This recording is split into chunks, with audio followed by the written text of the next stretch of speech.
Well, that's how we're going to kick it off. Welcome to the show, everyone. I'm your host. My name's Mark, and today on the show we've got Tiff. Tiff, welcome. Hey. Hey. Thank you for having me over. The recovery band, I brought them with, and they want to play for you. Right? Yeah, kick it, boys. Yeah. Is there enough room for the studio audience? There is. Oh, wow. They really like it. I love that, dude. So we're sitting here. We actually moved to your back porch. We went to the library to go do this, right? And there wasn't any study room. So God's like, you know what? Find another place to do this. But we actually ended up having like an interesting conversation. We were talking about water. Yeah. And I was talking about liquid death water and how they charge at concerts for like $8 for this little can of water. And you mentioned something about going to see Snoop Dogg. And so, page 100 to 101 of the big book says, assuming we are spiritually fit, we can do all sorts of things alcoholics are not supposed to do. People have said we must not go where liquor is served. We must not have it in our homes. We must shun friends who drink. We must avoid moving pictures which show drinking scenes. We must not go into bars. Our friends must hide their bottles if we go to their houses. We mustn't think or be reminded of alcohol at all. Our experience shows this is not necessarily so. We meet these conditions every day. An alcoholic who cannot meet them still has an alcoholic mind. There is something the matter with his spiritual status. His only chance for sobriety would be someplace like the Greenland ice cap, and even there an Eskimo might turn up with a bottle of scotch and ruin everything. I love that you went right to that. Yeah. I love that you went right to that. But you know what? That is the beauty of it, right? We can go anywhere. A free man can go.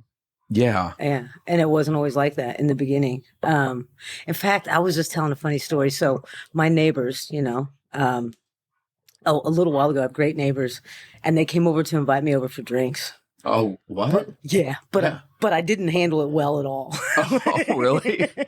Was this in the beginning now? I was probably about a year and a half sober. Year and a half sober. How much time do you have now? 3 years, 7 months. 3 years continuous? Yeah. Oh, awesome. Yeah, so that's actually that's the thing too. 3 years, 7 months. Completely drug and alcohol free. Drugs is a big part of my story in the beginning, and alcohol was the last couple of years were terrible. But yeah, so about a year and a half sober. And I always say that it took me from the time I knew I wanted to stop drinking, it took me like 4 years and 11 months to get a year sober. Really? Yeah, so I was in and out. So you have like a ton of white chips then? Oh my gosh, I'll show you a basket before we leave. A basket? I have a basket. Oh, you're going to tile the wall with them? I don't know what I'm doing with them. I got a basket. And the crazier part about that is that basket is lacking all the chips I gave away during COVID, because when I got sober this time, it was just right before COVID hit. And to chase a meeting was a real thing, right? Like meetings weren't happening. It was like outside in a park, and people didn't have chips. And so, the first time you're at a meeting and somebody needs a white chip and you don't have one, you're like, oh my gosh, I got plenty at home. I know somebody. I know the person. Yeah, let me bring these in. So I don't know what I'm doing with them, but I got a lot of white chips. I got a lot of 30 days. I got a lot of 6 months. In that period, a lot being a few. I used to have this weird story in my head where I got 10 months twice, but I really didn't. I got like 10 months and 9 months, but really, but I needed to say it was 10 months twice. I don't know what that was about. It's the weird lies we tell ourselves. So how long overall have you been in the program? Like, have you been given this sobriety and recovery a shot? 2014. Wow. Yeah. Wow. So what was that like in the beginning? Like, going out, coming back, going out, coming back. Was it defeating to you, but you just kept going? Like, what was the mindset? Yeah, it was, I think that's the hardest thing to do. And I think it speaks to how desperate you have to be, right? Like, I would try everything else, but I would always end up back here. Really? I would try other things and I would end up back here. And the hardest part too is if I would, in the beginning, before I sort of accepted this as my lifelong, I was very goal oriented in the beginning, like get sober, and then I didn't understand I was going to live this the rest of my life, right? That I was going to do this stuff every day. I also had, I think I could always accept spiritual stuff, as it were, when I was absolutely desperate. But as soon as life would feel good, you know what I'm saying? Like, it'd start to feel good again. I'm like, look, I did this. I did this. Like, what did life feeling good look like for you? Really, because I was so bad when I got here at the end. Life looking good meant my kids lived inside my house and I had a job. That was about it. And that was enough. Yeah. That's sad. Yeah. So you're like, things are getting good. Things are getting good. I got this. Yeah. Well, and I also did I let other people, so people who aren't like me, right, like us, don't understand that we need this stuff every day. And also that I didn't understand that the biggest part of this is the service part, right? Love and service. Yeah, I see you doing service all the time. Yeah, but I didn't in the beginning. I would do it for a minute. Like I would DJ a dance, and then I would be, like that would be what I would do. I'm like, oh, service, look at me go! Like my ego's so big. What, like a sober dance? Yeah. Like I did a Mad Hatter's dance one time, big giant bow tie, like the top hat and all that stuff. Yeah, like, I got draw, right after, like a few weeks done, because like that's really, I think that's sorry, my dogs are so happening right now. I think that's one of the biggest things, right? Like I was worried about today. I'm like, God, like empty me of me, right? Because when I get an opportunity for my ego to get really inflated, that's always been my jam. Yeah. And it's so easy to go that direction, Well, it's so easy to get drunk on ego. Oh boy. So you hit the pinnacle of recovery. You DJ a dance. You go right out, right, kind of afterwards. Yeah. And like, what was it like each time that you went out? So obviously you're getting a head full of program. Yeah. Each time. So that's an interesting part, right? So, I think that's why for me, what it was like was, you think you've hit the bottom, and for me, bottom was like homelessness in the beginning, right? Bottom was, I'm such a terrorist, my family won't let me in their house, that kind of thing. Yeah. But the bottom became more of like an emotional bottom inside. Really? So every time, because then there's a way out. And I started to be like, in the beginning of the book, it talks about those of us that just can't do it, right? Like, yeah. And I'm like, that's me. I'm that guy. Yeah. I can't do this. And so then it just becomes more desperate. I think that's why this time, I always tell this because I just think if you knew me before, like I'm gonna get on the knees in the morning, I really do that thing. And I used to sit in meetings, I'd be so angry and I'd be like, does that guy get on his knees in the morning? I'd be looking around the room like, I know I hear him saying it, but seriously, like I would picture, just all like, angelic. Who's this? Is this guy doing that in the morning? I see him in the parking lot.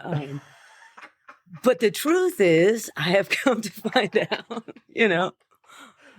but the truth is, most of them really are, right? Yeah. And if they're not, they're doing something that brings them that same commitment, which is what I think that is for me in the morning. Like when I do that, I know I'm making a choice to do this thing again today. Yeah.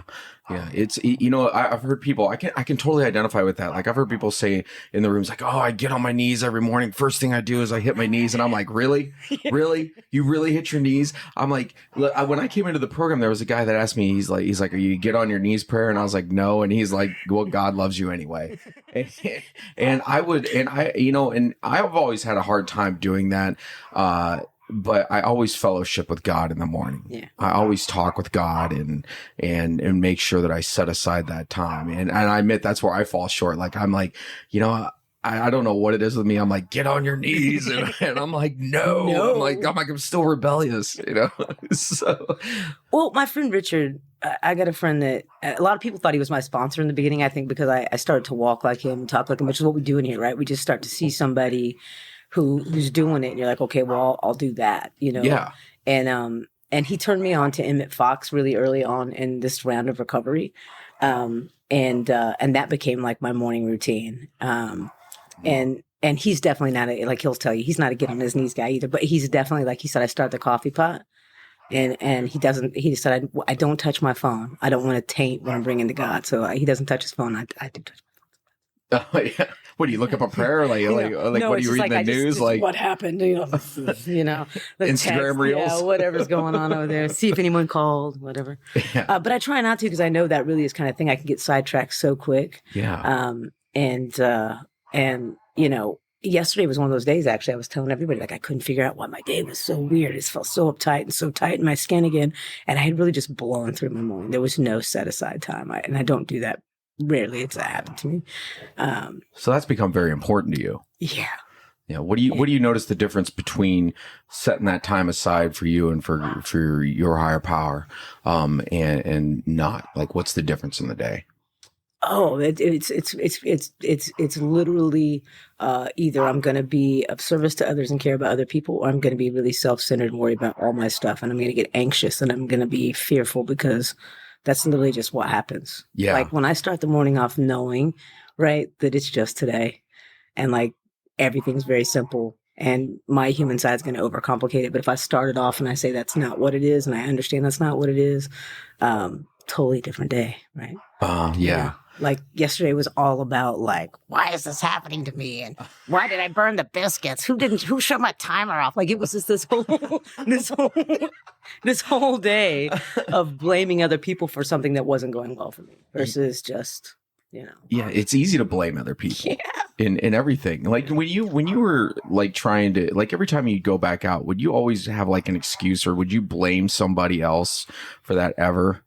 Like, especially in the beginning? Oh, yeah, my wife. Yeah. Yeah. Yeah. Yeah, for sure. Okay. Yeah, we're both in recovery, do it differently. She's not a 12-step person. And that was a point of contention in the beginning. But we certainly played, and I think we do this in all relations. I mean, I think I've done this in other relationships too, but it's like, if I got sober, like it would feel like 10 years, but it was like 2 days, and I would just be the martyr of the house, right? Really? Like, look at me being sober, and you're just tearing up the world, right? And, it was really, really some sick stuff. But then a lot of it, like, so I would do that occasionally, but like towards the end, I don't even know that I had the conscious, thought of it being anyone's fault, other than I know at the end, before I came in this last time, it was the first time I actually felt like this really intense, just like a moral failure, just like I'm just a failure at being a person. Really? Yeah, like it was just like, oh my gosh, because at the end for me, I was drinking when I woke up. And I would, I'd swear it off the night before, right? It was like, I'm not going to do it. I would throw booze away. Ooh, that sweet promise. Yeah. And it would just be, and I couldn't get between the house and work before I drank. Yeah. And it would be like, the tearful promise to yourself, right? Like I can do this, right? Like, yeah, just focus. And then, I'd go on my break and I'd go buy, booze, and I'd go sit at this place that I used to always drink very happily and just cry. Wait, you're drinking happily at your spot where you're like, this is my happy place, but you cry. Yeah, now I can't do it anymore. It's just like it's going to happen again. And I was living a life like I was in blackouts, and I was crashing cars, and Wow. Yeah. So at the end, I used to say this, like in the last 9 months that I was drinking, there was sort of this de-escalation of like what was okay. So at first I kind of did that. I can never get sober. I'm that guy that can't do it. But if I can just not hurt anybody while I do it, if I can make it home, like if I wake up in my own bed, yeah, kudos to me. Like super success, because I was waking up and all kinds of crazy, but I woke up, I have to ask where I was, I woke up one time, right at the end, and it was in that period where I just kept swearing it off. And I woke up and I'm just like passed out on somebody's lanai. There's strangers laying around and I can't get out. I had to climb out. Like the door was locked and I was locked into somebody's porch. Really? Yeah. And I was like, when I got out, and I like an alcoholic Spider-Man? Yeah, man. So I start, and I get across the wall, and I get out into the street, and I just start clicking my, my key fob, trying to find my vehicle down the street somewhere. And you found it, I found it, but it was far away from even where I was. And then I was like, wow. Now where am I? And of course, I'm always too drunk to even GPS. I mean, what am I going to do with that thing? Yeah, you're like, I can't get this thing to work. Yeah. And so one of the last ones was that whole idea of like, if I just wake up at home. So I was kind of doing that semi-successfully. And I woke up, and I would always try to like wake up before, my mom and we all lived together. So I would wake up before I had to take my son to school. So that he would know I'd been out all night again, because he sort of thought I was handling shit, and it wasn't. Yeah. And we got up, we walked out, and my car wasn't there. Oh. And I was just standing there with the keys in my hand, and he just looked up at me like, sorry, son of a, Oh. And I was like, oh, man. And then the jig was up. Then everybody knew again. And yeah. Then, you know what I mean? And then it was like, well, so you couldn't hide it anymore. Yeah, I'm not hiding it anymore. So. Yeah. Yeah. So what'd that look like for you coming back in this time then? What was that first meeting like? So that's actually really, so I always say this because some people will tell me which meeting it is and I cannot remember, but I wandered into a meeting. I just, pulled up the app. I got to go to a meeting. And, I pulled up the app and I end up in this meeting. When I walk in, it's like a long room like this, and there's like 12 guys with all white hair sitting in there really quietly. And there's one girl in the back. I kind of just want to turn around and walk out, Yeah. But I was like, nah, what am I going to do? And I sat down and I don't remember the meeting itself, but when it was time to stand up and grab a white chip in my mind, I'm not going to do it because I've been doing it. At this point, I had been going I'd go in and I'd pick up a white chip and stay sober 3 days. And then I'd go out, but I'd still come to the meetings for a few days and I'd stop coming in. Like that's what I had been doing for months, Yeah. And but I stood up anyway, and they handed me a white marble. Oh, what? Yeah. So it's different this time. Yeah, I have it in there. They hand me a white marble, and he said, "Because we're working on getting our marbles back." And I was like, good. "Oh, there's the start, right?" Yeah. And then I remember this little old guy came up, and it was like he gave me the card. No one had ever given me this little card. It's kind of like the "Do you know Jesus" card on the street in the city, but it was like the 5 things we do, And it was like, when we wake up, we thank God, we make our bed. We go to a meeting, and at night, so it was that whole thing. I can't remember all the whole 5. Really? Yeah. And I just was like, I'll do it. And I remember going home, and when I got up in the morning, I was just like, well, this looks stupid, but I'm going to do it. Yeah. So, but wait, so you were willing to take that suggestion at that point? Oh yeah. So what weren't you doing beforehand, obviously, as versus this time? Like what did you start doing this time around that you weren't doing before? I actively understood that the solution was a spiritual one. It just came like an epiphany. And I was like, I have to figure out what that means to me. Yeah. And that actually, I always tell everybody, it was this kind of weird beginning where I started going, I would go to 3-5 meetings a day. I lost my job in the middle of that a little bit. I had just gotten hired, like great chef's job, got fired as the chef. Oh, no. We'll see you later. You're doing blow in the bathroom. You can't do that. Those things probably, there's probably some point where you're like, you know what? I won't do blow in the bathroom at this job. Yeah. Yeah. Oh, for sure. Yeah. I can remember being in there and just being like, what am I doing? Yeah. Mine was, I'm a woodworker, right? So I would do blow off the table saw and then cut wood. Oh, that's wonderful. Yeah. I still have all my fingers though. I haven't lost a finger yet. The yets. Yeah. But that actually I remember, so it was funny, we met at the library. I've been in the library nerd my whole life, and that was the thing I knew I could do. So I remember I would go to meetings and I didn't really talk to people in the beginning, but I started hanging out after. I remember that was another suggestion. Somebody says get there, 20 minutes early, stay 20 minutes after. Yeah. Fellowship. Yeah. I started doing that. And then I started going to the library, and I have no idea how to pray. I don't know what that means. Yeah. They say pray in the morning, and I'm like, I don't know. So I would go to the library, and I would find, I remember I found Catholic prayer for beginners, Judaism for dummies, stuff like that. Wait, they have a book called Judaism for Dummies? Judaism for Dummies. It's a great read, actually. It is? Okay. Stupid good. Stupid good. Because after that, I remember somebody was like, because a lot of people think that, a lot of people really do believe that, it's a religious program. And I hear people in the program say that too. And I do think that AA is probably my religion today because, right, a religion is a set of practices and sort of ritual stuff. That's my thing. Yeah. So sorry about the dog. She's just... Hey, that's fine. That dog is resilient. She is. She's like, I'm just going to do this all day. Yeah, wow. If that's not a metaphor for really just going to any lengths to do this program, right? I'm so sorry.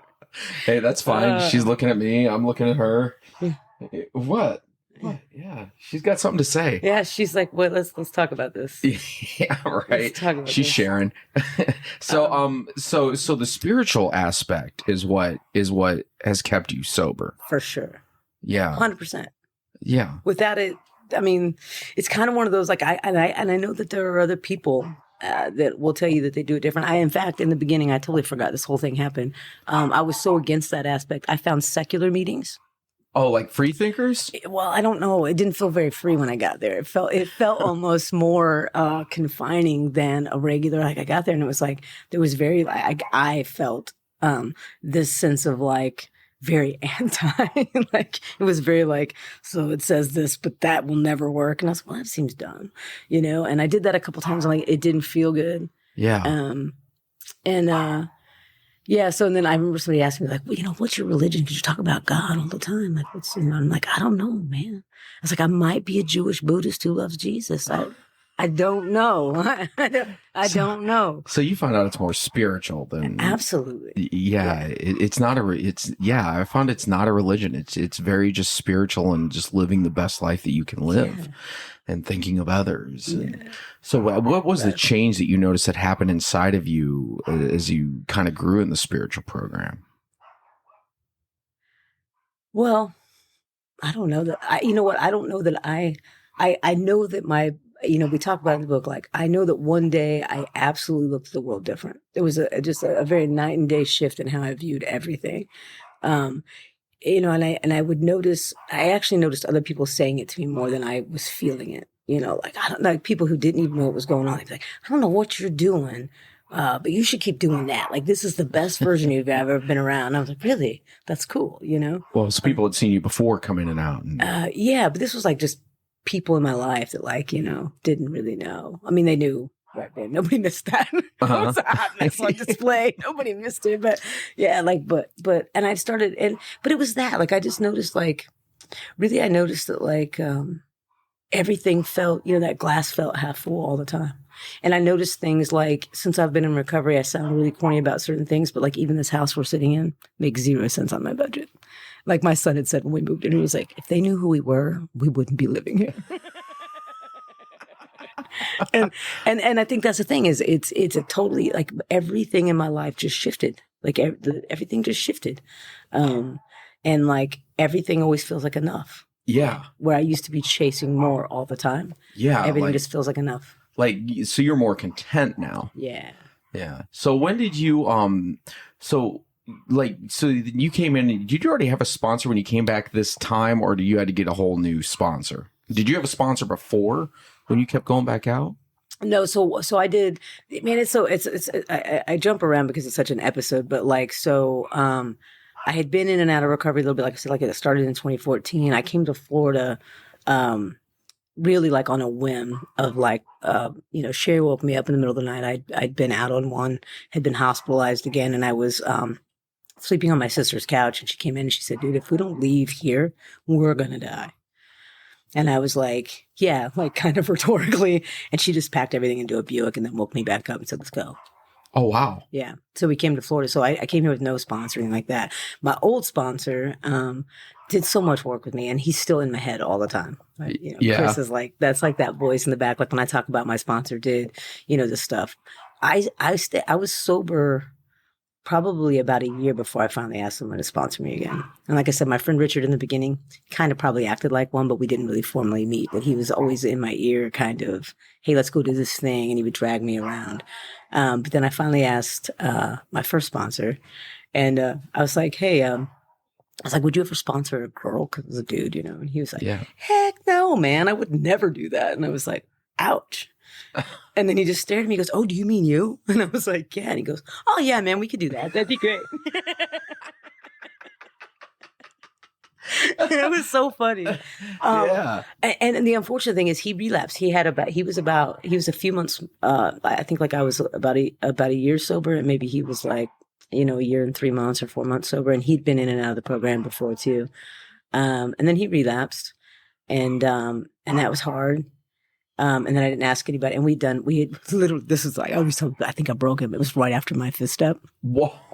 Like, I'm like, I don't think he could handle it. It was a lot. It was so much in there, Oh, wow. And so you think you broke your sponsor. I know I didn't know. But crazy as that is, I got another sponsor, and she sponsored me all the way up until December when she relapsed after 9 years. This past December? Yeah. Really? So really kind of a weird run. And I remember because, we had done so much work together. We were meeting weekly, the whole thing for, a year and a half. And she texted me and she said, I know you think this is your fault. And she's like, but it's not. And I thought, it's the first time in my life I was like, nope, I know it's not my fault. Was it right after the fifth step again? Yes. Listen, you keep your fourth and fifth step away from me. Like seriously, though, it really was. There's something in there. There's something in there, you know. So, but it was weird. And I got a new sponsor, and I'm honestly, you know, I have sponsees, and it's kind of a weird start again for me. Yeah. It's you know, it's I don't feel the same momentum necessarily right off that I have in the past. Yeah. But yeah, it's, you know, it's recovery. It's bumpy. It's gross. It's not always pretty. Yeah. You know? It's not always rainbows and kittens and no.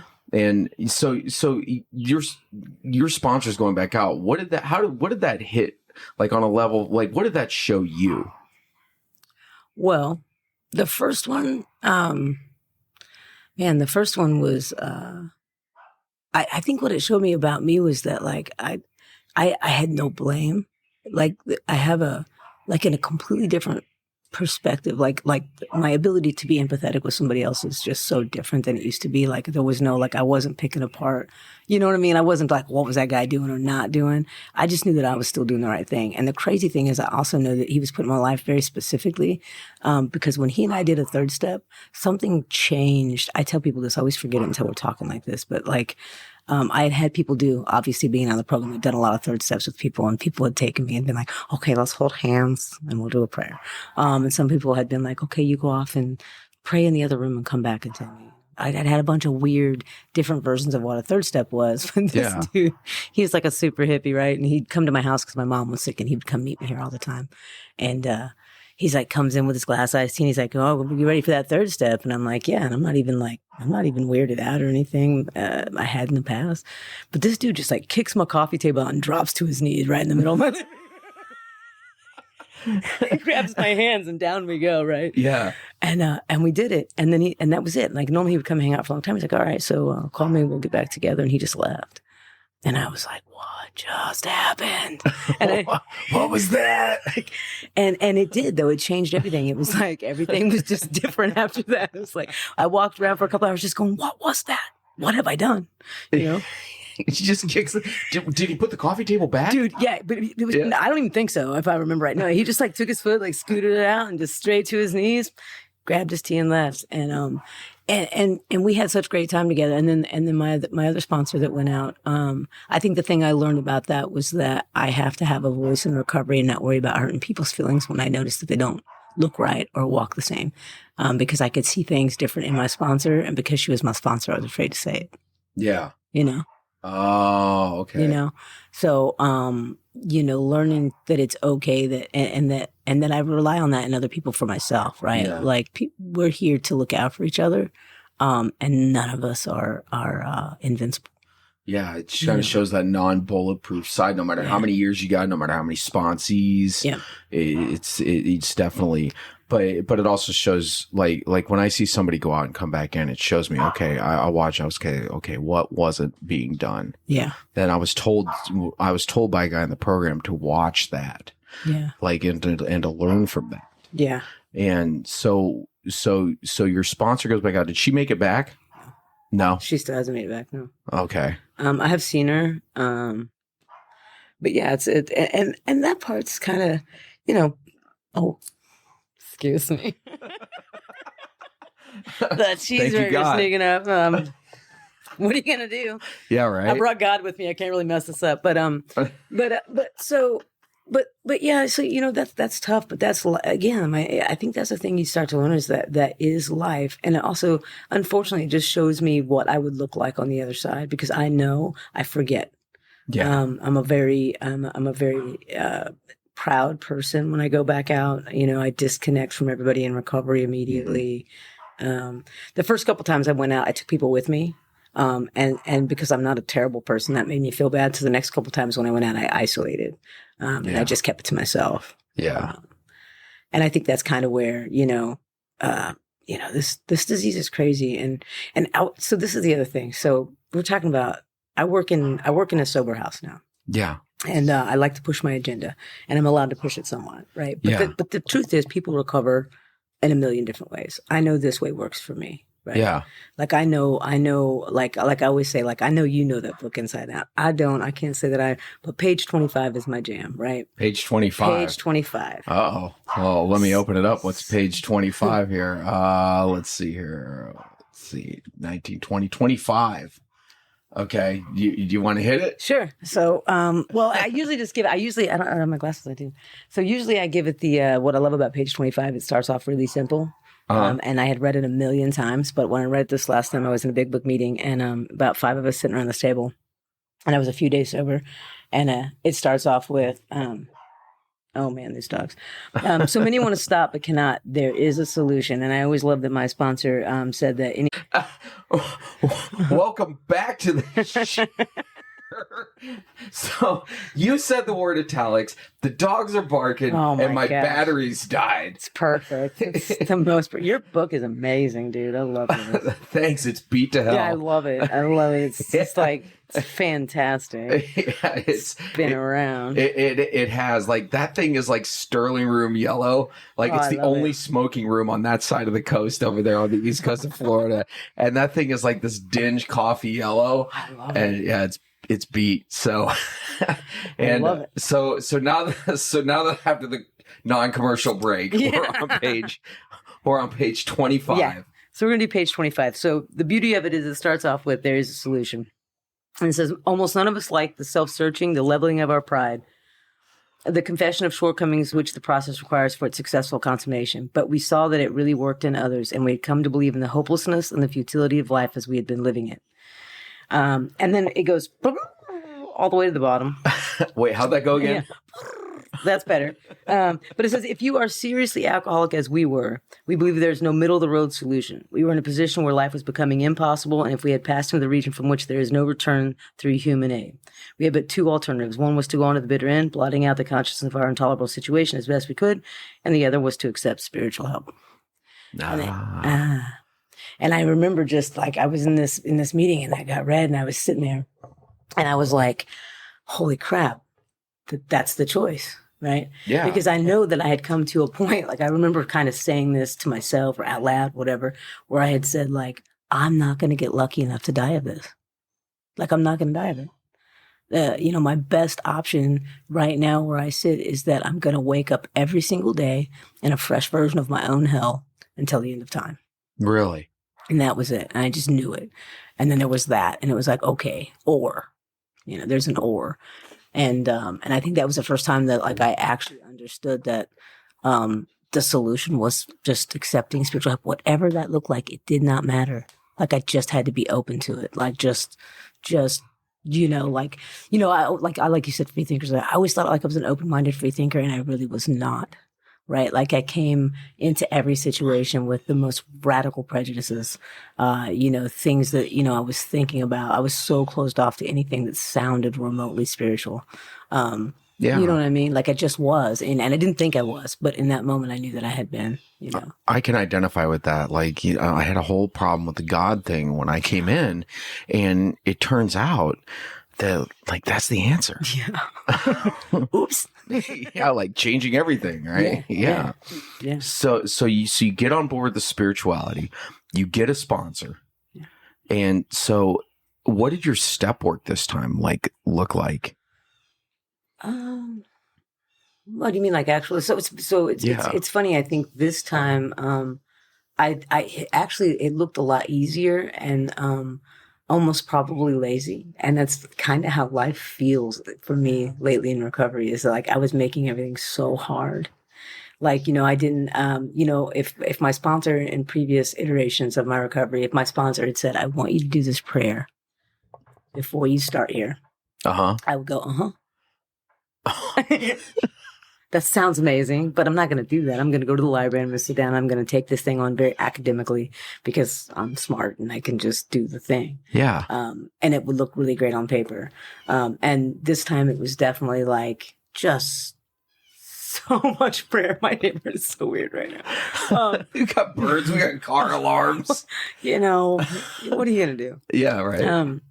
But it was kind of sloppy, and it was just, it's just much more real. And, so much prayer involved in every situation. And a whole lot more going to my sponsor and being like, I still don't get it, or like when it came to doing I still have plenty of amends to make, but like I'm in that process. That's where I am, to be honest. Well, that's a lifelong process. Yeah, that's going on, right? But the one, she was like, what's the biggest one you should make? And I was like, God, my wife and my kids. Those are probably the big ones. Kids, my son, when I finally did that one, was one of the most, like when they say you'll be amazed before you're halfway through, I did one amends and I was like, this is the jam. Yeah. Right? Because I heard all kinds of stuff. Like it's not like you hear all these like pleasant things that you want to hear. But what I heard him say was, basically that, like it was okay. I don't know. It was, he was just the easiest one. And then as far as doing one with Sherry, I told my sponsor, she's like, why aren't you doing that one? And I'm like, because, man, if I'm going to be honest, I know she doesn't work a program and she's not going to make amends to me. Like, this is going to be a totally one-sided thing. And my sponsor was like, wow, we have a lot of work to do. Like, where are you? And, so you thought that the amends was owed back to you also? Yeah, man, I was still stuck in that, and I felt so spiritual until that moment. And I was like, wow. So that ego just went, deflated. Yeah, I was like, oh, that's not how this works, and it doesn't need to. That's really the amazing thing is, actually seeing, and it's still going on, like amends that have been made, like you leave that, and if you're praying all the time, you just know that stuff comes at you again. There are moments that my brain, I think, has protected me from, and they'll just come to me like lightning. I'm like, oh man, I totally, I haven't even touched on that, I know it, but it's really important to own it with other people. Yeah. Has God ever thrown somebody into your life where you're like, I forgot I need to make amends to that person? Not yet. Not yet. I remember you sharing about it. I was like, oh, that's probably coming. Oh, it is. Oh, yeah. Yeah. It always happens. There's always somebody we forget. Yeah. And I don't know if it was conscious, if it was subconscious, but there was always that interesting moment of like, oh, yeah. Yeah. I think the biggest thing on mine was I found that this time around, because I think recovery does get into your head, and you even if you go back out, you are consistently, I think, evolving and understanding like your part in things. So my resentments were much less, right? That list, it didn't really exist, but my harms to others list was more clear. Oh, wow. Because I had done a lot of harm to other people that I wasn't angry with. Yeah. And what did the amends feel like this time around? Like as far as that list, like what was it doing to you as you were making these amends? It's kind of a twofold, honestly, this time, because I kind of felt, even though we're not supposed to, right? I had that sort of angsty feeling of I should have already done this. So I'm doing things sort of late in the game. That's where my brain was. But then the other part really was just like all of a sudden, like what it did was all of a sudden, like what I thought I already believed about the program, I started being one of those people. I could just feel that change where I'm like, I'm in love with AA. AA is the best thing I've ever done in my whole life. Right? Because all of a sudden you can feel better, and you can feel okay with like today. Like I accomplished these things today, and then thank you, God, for that, which is the part that I never would do before. Like, thank you for giving me the space and the opportunity today. And whatever comes tomorrow is okay. And if I didn't get it done today, that's okay. Yeah. Like. Yeah. So just acceptance about everything. Yeah. And being cool with, I started to say this earlier. So I work in recovery, and the other night someone was coming up, and this girl, she's talking about how she doesn't want to go to, 12-step meetings, specifically AA meetings, because she doesn't want to say she's an alcoholic. And it kind of hit me because, like, I love saying I'm an alcoholic, because today I'm one of those corny guys. Like, I used to sit in the back of the room, and there'd be the guy in the front at a speaker meeting be like, I'm a grateful alcoholic. And I'd be like, you're a dipshit. Like, this is the worst thing that has ever happened to me. Oh, my life's over. Yeah, and you must not have been where I've been. And I've found that those put together people, most of them have been exactly where I've been, maybe in a different, time and space, but exactly where I've been. Yeah. And so all of a sudden, like, I'm that guy. I'm like, I'm so grateful for being alcoholic. I would have never looked at the world the way I do today if I hadn't if I wasn't an alcoholic. Like I'd still just be Yeah. like, just piling away in the office, just trying to get her done, Yeah. like, just trying to save up some money for something I don't even know what's coming. And Yeah. Try to prove yourself an exception to the rule. yeah, just, Yeah. So yeah, it says that on page 417 to 418. That's funny you say that. 'Cause it says, for year I was sure that the worst thing could happen to a nice guy like me was that I would be turn out to be alcoholic. Today I find it's the best thing that has ever happened to me. This proves I don't know what's good for me. right? Like, who knew, right? Who Yeah. knew? So how did you handle that? Where she says, I don't want to say that I'm an alcoholic. Like, how do you help somebody work through that? I literally shared that. I shared that wasn't something that I always loved either. And I also shared that I also don't think that you have to go to a meeting and to see if it's for you. I didn't break the news that kind of that's a step one deal. Like, I am an alcoholic and I know it, right? But I just said, the words are just semantics. Really they are. And I just told her that. I said, like, I don't think any of us show up here on day one wanting to be an alcoholic. Yeah. And then I shared the other half of the story, which is true. The same thing I say with the sponsee. Maybe you're not one. Maybe you're not an alcoholic. I don't know. Yeah. Right. And that's the other beautiful thing that I learned early too was I used to think this was like self-help. And I used to do it just like I would buy all those books to better myself. This is how successful people do what, you know what I mean? I would do that. And it was a beautiful thing when my brain shifted this time and I realized that it was not self-help. It was self-diagnosis. It didn't matter what anyone else had ever said about me. I needed to know whether or not I was an alcoholic. Yeah. I'm the only one who needs to know. Yeah. Right. And nobody can really tell me. You can say you look like what I think an alcoholic looks like, but you can't say. So maybe you're not. And that's the other thing is like, maybe you're not an alcoholic. There are people that aren't, right? There are people that show up in the meetings and bless their hearts, they go out and they find some level of controlled drinking. I've done enough experimentation to know that is not me. Yeah. And I think that's why so many, like, today I don't regret my relapses. I don't have any, ill feeling about it. It is exactly what it took to bring me to this moment. Yeah. Now, was there a time where you beat yourself up over those relapses? So much. Yeah. Yeah. Yeah. And did it make it worse for you each time? Like, the more you beat yourself up over that? Yeah. Yeah. And it felt more impossible. I think that's what's so wild about the first, that like when I was, because there were people like, I didn't even remember how much I had come in and out of meetings when I came to Florida. And until when I got my year sober, some guys in the meetings were like, I remember when you used to come sit in the back with your chef's coat on. You did that. And I'm like, I didn't even know I was doing it. I don't remember.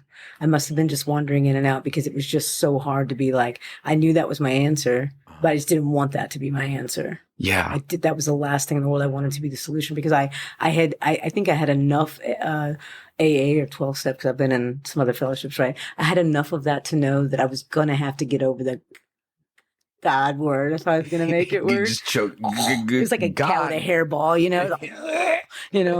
I was going to have to do it. And do it my way. And I think that's the part I think, like even this young lady last night, I think that's the part that hangs her up is that she can't separate any past trauma or prejudice or experience with that word from where it is now. Yeah. And that's a tough one.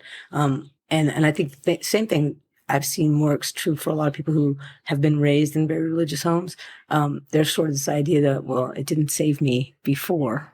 Yeah. So there's that prejudice, right? So you have to it's really you just have to blow it all out of the water and just say whatever. Well, step 2 doesn't say come in believing. No, it's came to believe. Yeah. And so, okay. So you work in recovery. Yeah. Yeah. And do you ever find yourself after working in recovery all day and go to the meetings? Are you ever like, that's enough recovery for today? No. Good. No. All right. In fact, I feel like I think this job has taught me so much more about me than I could have ever expected, right? I kind of went into it just, it is what it is. But no, I think I feel like I need more. Yeah. And in a very real way. Yeah. Because my schedule and my life changed. I'm one of those meeting a day people. And I'm really cool with that. And I think that's just because some of us are sicker than others. That's what works for me. If I can go to a meeting every day, I feel really good about it. Sometimes I do too. Because I used to do other things in that time. And the thing that I have found is that I can do all of the things I never could do before and still get a meeting in. Oh yeah. You Yeah. know what I mean? Like everyone's like, oh, I'm too busy. I'm like, oh no, I did all kinds of stuff today and I did a meeting. Yeah. Well, it's like, it cracks me up sometimes when I hear people say like, oh, I'm too busy to go to a meeting. Mhm. And it's like, were you ever too busy to go to the dope man or to the bar and I caught myself making those excuses sometimes like, oh, today was really, I'm really tired. And at some point I've caught myself making that excuse and it's like, no, go to a meeting right now. But meetings aren't everything in recovery. No. Yeah. No, there's a lot more. Well, and that's the thing is I think meetings, there's a lot of reasons for meetings that are important to me today. So used to obviously meetings were almost a time fill, right? Like do this instead of that. Meetings are the place where someone who has a solution can share it with somebody who wants a solution. So if you feel like you're living in a solution then, and you believe in the 12 step, then showing up and being of service to make sure somebody else knows there is one is important, right? Yeah. And it's where all my friends are. Yeah. I'm just a kid. Yeah. It's where all my friends are. It is weird how your friends same thing. I can identify with that. And so when you so working in recovery, you see a lot of people come in, go back out, come back in. I'm sure of it. Yeah. Yeah. And what does that do to you? Like what is that like? How do you handle that mentally? Like I'm sure. Do you hear people say, "I'm never gonna do this again. This is my last time. I got this time," and then gone. Yeah, but I hear that less than I thought I would. Really? I hear, and I think that's so it's interesting to do what I'm doing because I truly believe that for me, and if you're like me and that book talks about you, then you know that, the best thing, like treatment and things can do is help me stop. It can't help me stay stopped. And that's a really big thing for me. So it's really hard for me sometimes. I have to kind of like just compartmentalize that at work because that's not really my place to like throw the huge jam on people. But I know if you're like me, and often you can see somebody and tell that's probably where they are, is that I had placed myself beyond human aid. I had taken away the ability for those things to work. And so it's sad to see somebody who, really feels like that once they've gone through treatment and they can tell you their story and they've done it. Yeah. It's a lot of times like people in that, 15 times in the last 3 years or 15 times in the last 4 years. Clearly you can see the pattern of insanity and you can point it out, but they still can't see it. And that is one of those that that's tough, that's tough because it's so like, it's just the same kind of, it's just like a clinically, I don't know, induced, but it's like, it's the same thing I was doing to myself, except for you're just going to therapy while you do it. Yeah. Okay. You know what I mean? Like, it's just like, okay, look, okay, I'm better. Let me go back and do it again. Yeah. Oh, I'm better. It'll be different next time. Yeah. It'll be different next time. I don't really want to quit drinking. I just want to control my drinking. And there's a lot of, like I said, I mean, there's a lot of, information out there that suggests that's a possibility. And I think there are people out there that is a possibility. But if you're like me, that's not a possibility. Yeah. I mean, you have to squash that right away. Yeah. I can't recall one time in my life where I was actually able to control this, but I thought I could. Never. Yeah. It says that more about alcoholism. It talks about that, like switching brands, only drinking on the weekends, things like that. And it's like, it never worked out. Never. That Saturday and Sunday turned into Monday through Friday and Saturday and Sunday again. Well, yeah. Yeah. Or like, I'm not going to drink straight vodka anymore. Like I did this at the end. I showed up at my dive bar and they were getting ready to pour like my regular. I'm like, no, stop. I'm going to be drinking Cosmos this evening.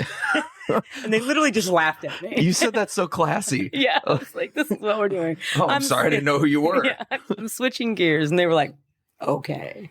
Okay. Well, did you still get as drunk on those Cosmos? Well, yeah, because it's like during more of them, I got more broke, just faster, to spend my money faster.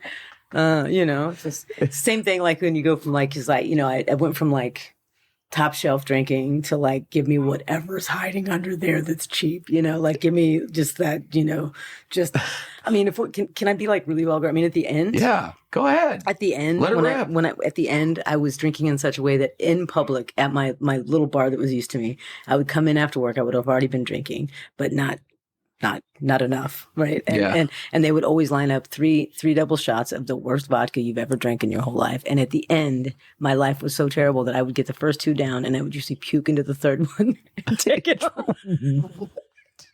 That's where I was at. Wow. No matter how far down the scale. You can get there, man, and it's like, and that was acceptable. And that's the crazy part, right? Like when you get to where that's just acceptable. That's like, there's no version of me up to that moment that would have been okay with that. But once you cross it, right, it's like, yeah. I mean, this is just where we are today, Tiff. You're fine. Just all the lies you tell yourself, right? Just, once you get through there, you're good. And then I went through that, and then I remember I went through the phase where I'm like, I'm just going to drink at home, all right? Oh yeah, that's always a good one. Yeah, and my family had gotten to the point of, there's been so much in and out for years. Worse, to them, some form of like you drink at home was manageable to them, right? Because I'm safe and I'm not out, wrecking cars and I'm not out hurting myself or anybody else. But even then, they didn't like the way I drank, right? So I would have to like nobody wants to see me drinking out of the fifth of vodka, right? So they're like, oh, you can drink these Trulies and you can have as many as you want. Right? Trulies are just like this sugar bomb. Yeah. And I'd be like, oh, that's lovely. And then, I would do that for the evening. But I needed the vodka. So they would find my bottles. I would hide them everywhere. I started being that guy, right? I was hiding bottles everywhere. So then I was like, okay, let's stop finding my bottles. So I had resorted to, I cleaned out cleaning bottles in my own bathroom and would fill them with vodka and hide them under the sink. So nobody would know that's what they were. Would anybody ever grab a cleaning bottle and be like, I tried to clean the counter? I don't know. I was too drunk. I don't know if anyone did that or not. Why does the bathroom counter smell like pop off? Yeah, I have no idea at the end how that happened. But when I did finally get sober, I realized I had been in such a place, like I had been sober for a few months and I would still find bottles sitting in my yard or behind the air conditioner, stuff that I didn't even know I drank anymore. I'm like, when was I drinking Jack and Coke? Like, what's that? It's like an alcoholic scavenger hunt. I was like, what is this? Yeah. Wow. So now you look back at all of that, right? Yeah. You've got this time on your belt now, and what are you most grateful for today? Oh man, my family. Honestly, I think the thing that I'm so grateful for today is that I am able to know that I'm that I still screw up and it's okay. Yeah. And wait, you're not perfect? What? I know, it's crazy. Yeah, I think I like I say that all the time. I'm really grateful. Like this morning, like it is as weird as it is. Like I'm grateful for this house we're sitting in. Yeah, right? And I'm grateful that the people that I love live in it, and that I have a car to drive. I know, really, like my life is very basic. I'm grateful that my brain is finally healing and I can feel it. Yeah. Because I'm really one of those who drank myself like, plumb into, actual insanity. And then when I came back from that, I used to use my brain as a tool for my career. And I couldn't do basic math or form normal sentences, when I first got sober. Oh, wow. So I'm really grateful for really basic stuff. Yeah. What do you find yourself working on most in the program now? Like, I know you do a lot of service, you work in recovery, but what do you find yourself internally always having to work on? Well, right now, like I said, I'm sort of in this right now. My struggle is kind of getting back into the actual solution, right? Like actually working the steps and completing that work, right? So like I said, I got a new sponsor. I've only met with her a couple of times. The phone got heavy again, so yeah. I'm really back to the basics in a lot of ways, which is probably not the worst thing that could ever happen to me. But, like right now I noticed that I'm struggling. I'm really trying to work myself back into not just the spiritual commitment, but the cleaning house part, right? Like that part that actually keeps us, going. Like, I'm really good about doing my inventory at night. I do the spiritual stuff in the morning, but I've just sort of stopped. Yeah.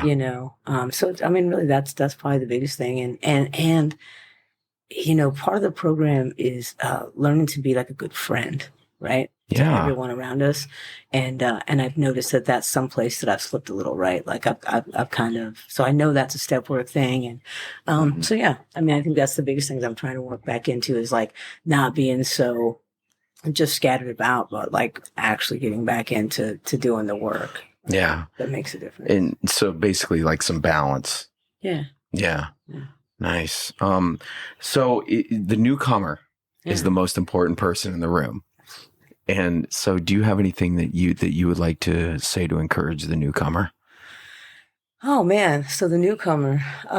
It's funny because whenever I say newcomer, I'm like, is it like really new or like new because they went back out again? Because that's like, Yeah. you know, because I was a newcomer when I got here this time. Sometimes I still feel like I'm a newcomer. So I think to someone who is newer than me, Yeah. I think it's remember how resilient we are, right? Yeah. And to have an open mind. Like I think that's the biggest thing, right? Till we talk about like honesty, open-mindedness, and willingness. Like Yeah. these are and that's the truth, right? And honesty isn't always pretty. Honesty can sound like when you're sitting in me, I think this is bullshit. Because Yeah. I said that. I got honest this time in meetings when people were like, how are you doing? Like if you're actually struggling with a drink, don't be embarrassed to say that. Right? Yeah. If like that's really the thing is and I think the other one, the big one I think I've been sharing with people is like, AA meetings are like dive bars. They're not all the same. You know what I mean? Find the one Yeah. that fits you. Yeah. Right? Like you're not, like, I might, like I always said, like, if there's, a bar is a bar, right? So you got like the, trash bar down in the hood, or you've got like the swanky bar up in the golf course. They all full of alcoholics and non-alcoholics. But, it's the same thing with AA meetings, man. If you go to one and it doesn't feel right, go to another one. Yeah. Right? Find your people. Yeah. I found my people at the G Club. Me too, baby. Yeah. I'm like, I love that place. And then then it was closed. Yeah. And, what if you like when we get used to a home, like for me, like I was like, okay, I started to go out and go look for meetings, but I kind of felt like this lost feeling. Yeah. And like, how did you find yourself overcoming that? Because I see you now at other meetings. Yeah, well, and I think that I think I'm still overcoming that. To be honest with you, I'm. It's a little bittersweet, right? Because I kind of make the joke because I'm kind of one of those guys. I'm like, that was my trap house, They closed my trap house, People like other people because I'm very fortunate that early in recovery and really fortunate that I got sober in COVID. I think because we were the people that you were meeting in meetings during COVID were people who were desperate to stay sober. Yeah. Because everybody was telling you, don't go near other people.